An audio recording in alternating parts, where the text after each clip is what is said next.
ইফতারের শুরুতে পঠিতব্য দোয়া আল্লাহুম্মা লাকা সুমতু ওয়া আলা রিজকিকা আফতারতু বলে প্রসিদ্ধ দোয়াটি হচ্ছে দঈফ, অতএব এই দোয়াটি পড়া যাবে না। আবু দাউদ হাদিস নাম্বার 2358 নম্বর হাদিস।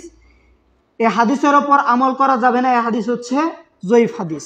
অতএব আল্লাহুম্মা লাকা সুমতু ওয়া আলা রিজকিকা আফতারতু বলে প্রসিদ্ধ দোয়াটি ইফতারের শুরুতে পাঠ করা যাবে না।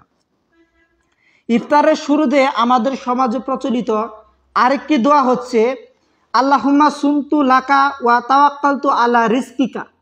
এই নামে প্রসিদ্ধ যে দোয়া রয়েছে, এই দোয়া কোনো জাল হাদিসের গ্রন্থে বর্ণিত হয়নি। কি বললাম? আল্লাহুম্মা সুমতু লাকা ওয়া তাওয়াক্কালতু আলা রিজকিকা, এই নামে যে দোয়া রয়েছে আমাদের সমাজে প্রচলিত, এটা কোনো জাল হাদিসের গ্রন্থে বর্ণিত হয়নি। সহিহ হাদিস তো বহু দূরের কথা, অথচ আমাদের সমাজে এটা প্রচলিত রয়েছে। অতএব এই দোয়াকেও অবশ্যই বর্জন করতে হবে।